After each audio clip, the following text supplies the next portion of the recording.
Continuando com o cenário político, hoje é sexta-feira. Você participa do nosso programa, me ajude a fazer o programa de hoje, mande aí a discussão. Você é entrevistador também, viu? Neste programa aqui de hoje, então participe nas nossas redes sociais que estão aí na tela para você acompanhar. Manda sua mensagem, sua pergunta para o nosso convidado. Fala também sobre qualquer outro assunto que envolva política que você queira denunciar ou queira entender ou queira simplesmente dar a sua opinião. Fique à vontade nesta sexta-feira, lembrando que hoje é sexta-feira, tem o tal do sextou aí, né, Isaías?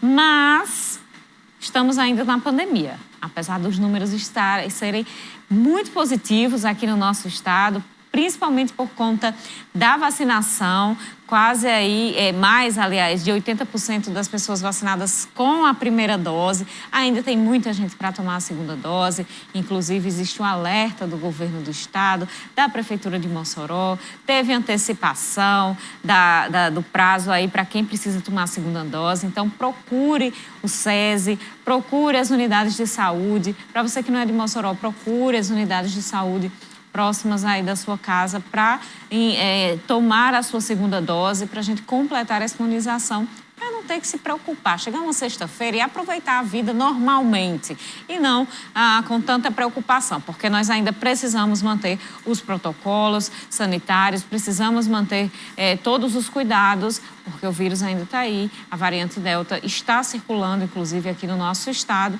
então é necessário a gente prestar atenção. Mas vamos falar sobre um outro assunto envolvendo a saúde no governo do estado, exoneração no governo. A secretária adjunta da Saúde, Maura Sobreira, e a coordenadora de atenção à saúde, Gilsandra de Lira Fernandes, tiveram suas exonerações publicadas no Diário Oficial desta sexta-feira. As duas são investigadas na Operação Lectus. A operação foi deflagrada pela Controladoria Geral da União, a CGU, e pela Polícia Federal.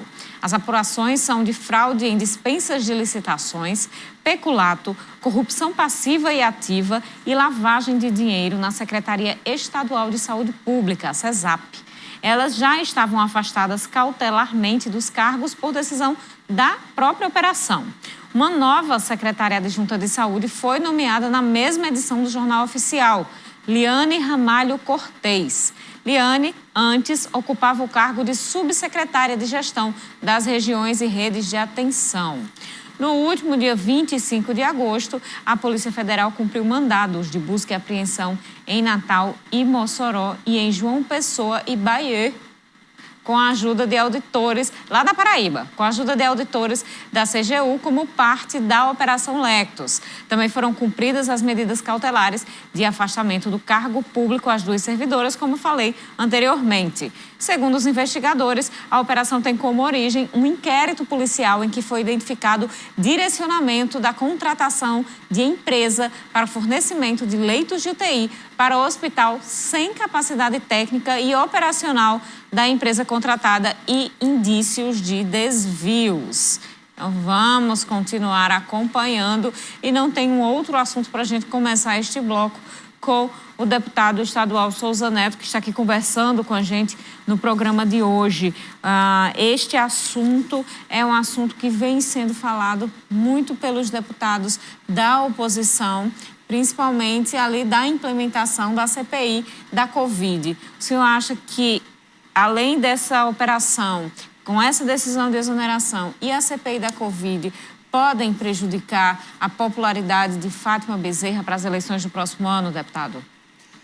Em relação à CPI da Covid, eu não faço parte da comissão, não sou integrante da CPI. Já houveram algumas reuniões da CPI. Eu acredito que a CPI ela chega no momento, às vésperas da eleição. Há um entendimento que a CPI era para se criar um discurso da oposição, que a oposição estava sem um discurso próprio para contrapor o governo. Eu prefiro não prejulgar ninguém. Eu acho que tem que esperar, aguardar as conclusões da CPI. Nós entendemos que, no final, a CPI, pela segurança que o próprio governo nos repassa, a CPI ela vai dar um atestado ao governo de que não houve não houve irregularidades.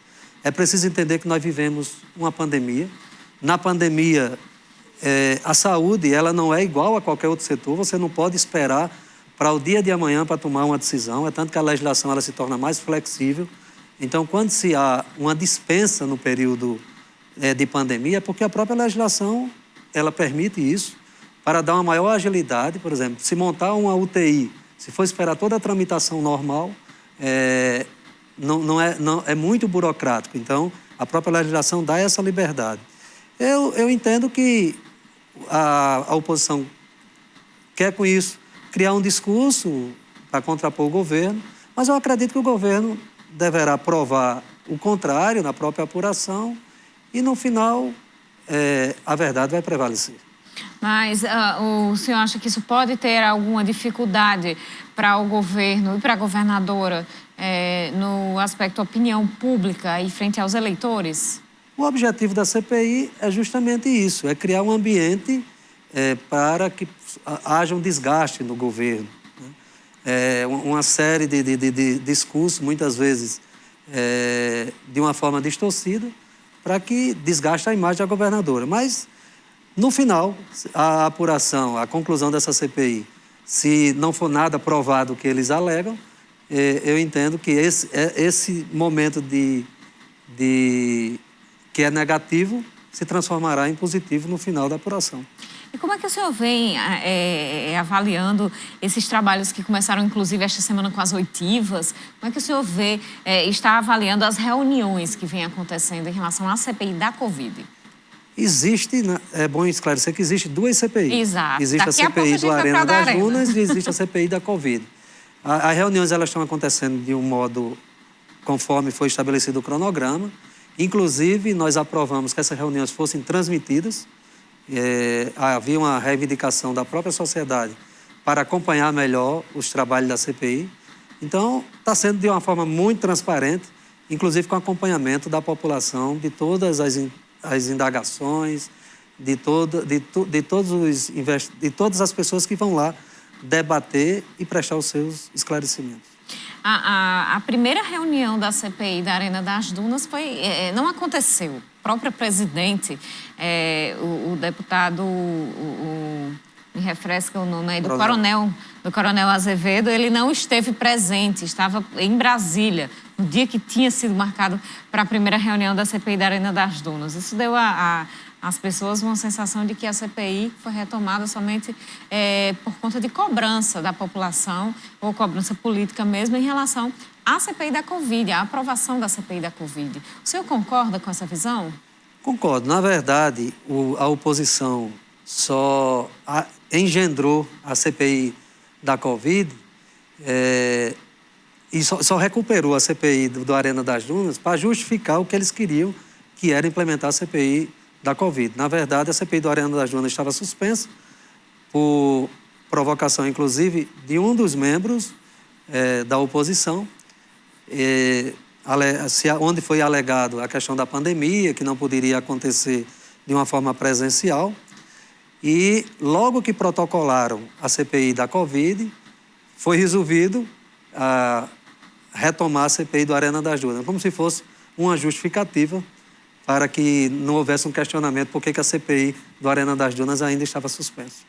Mas essa operação Lectus, ela traz alguns indícios de que pelo menos algum daqueles assuntos que constam nos processos alegados pelos deputados ali de supostas irregularidades na CPI da Covid, pelo menos algum daqueles fatos ali pode realmente ter acontecido. Essa é a impressão que passa pelo fato de existir uma operação movida pela Polícia Federal e a Controladoria Geral da União.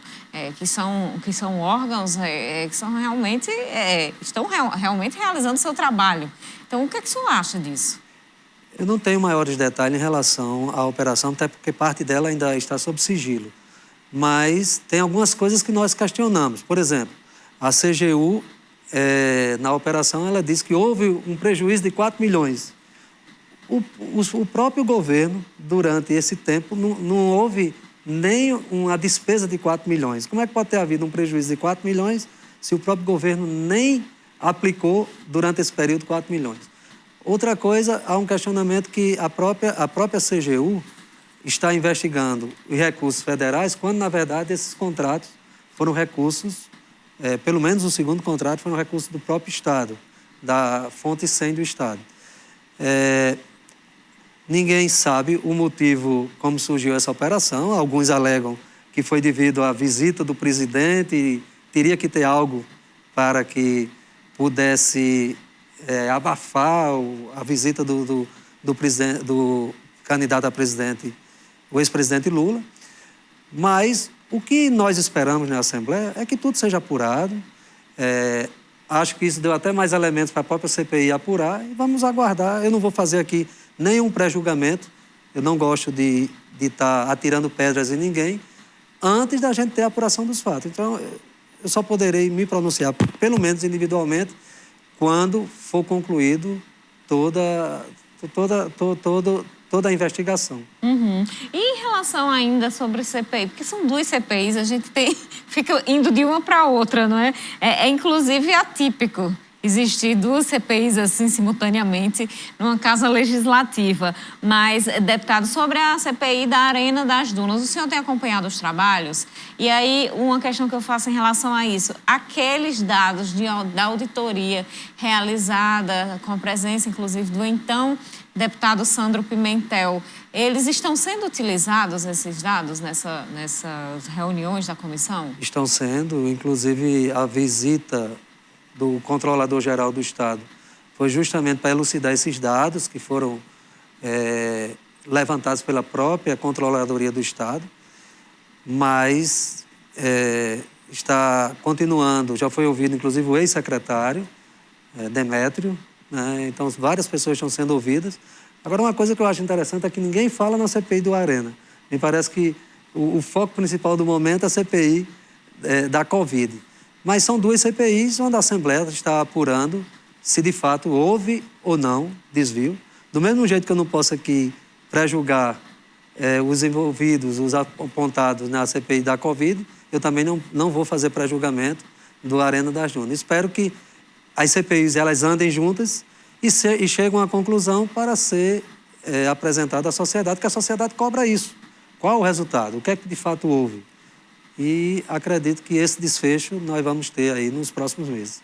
Sobre uma das obras que vem sendo trabalhada aqui pelo governo do estado, aqui para Mossoró e região, que é o Hospital da Mulher, o senhor propôs lá na Assembleia Legislativa que se debatesse sobre a gestão do hospital. E este assunto foi realmente conversado, veio a Assembleia Legislativa implantou, inclusive, a audiência pública com uma proposição do senhor aqui em Mossoró. Como é que o senhor defende que seja realizada essa gestão da unidade hospitalar? O Hospital da Mulher será uma referência para Mossoró e região. Ele vai atender aí cerca de mais de 60 municípios. É uma estrutura grandiosa e a grande preocupação nossa é como se vai dar a gestão desse hospital. Como é que o governo vai contratar o pessoal para esse hospital? Vai ser de uma forma direta? Vai fazer concurso? Vai ser de uma forma terceirizada? O governo criou uma comissão onde a própria universidade faz parte desse estudo para essa definição. Inclusive, já foi feita visita a outros estados para ver outros modelos. A audiência, ela propôs para que a gente pudesse conhecer como será essa estrutura, qual é a dimensão dessa estrutura e também qual é a perspectiva que nós vamos ter para essa gestão. Eu defendia muito que o hospital também funcionasse como campo de estágio para as próprias universidades, para a UERN, para a UFESA, que tem curso de medicina. O governo, ele absorve essa ideia, então o hospital também vai funcionar como campo de estágio. O meu grande sonho é que esse hospital aqui se transformasse num hospital universitário para a nossa região, da mesma forma que a gente tem o Onofre Lopes lá em Natal, mas isso devia ter uma pactuação com o próprio governo federal, porque o governo do estado não poderia fazer isso sozinho. Mas a expectativa que nós temos, já que o hospital, a perspectiva é que ele esteja pronto já em junho do próximo ano, para ser entregue, a nossa expectativa é que o governo, nesse desenho de qual será a gestão, ele encontre o melhor desenho para que a gente possa ter aí a gestão do hospital. Eu acho que é melhor que o governo terceirize essa mão de obra, né? não sei qual é o formato que eles vão utilizar, do que se faça concurso público. Porque existe toda uma burocracia e a sistemática que o hospital vai funcionar, eu espero que seja não o governo contratando diretamente. Não sei se ele fará isso através de alguma fundação, de alguma autarquia, mas o que eu espero é que o governo seja ágil nessa definição, porque o hospital, quando estiver pronto, precisa ter gente para funcionar lá, e eu acho que a terceirização, nessa hora, seria o melhor caminho. Vamos fazer nosso intervalo, daqui a pouquinho a gente volta com mais cenário político.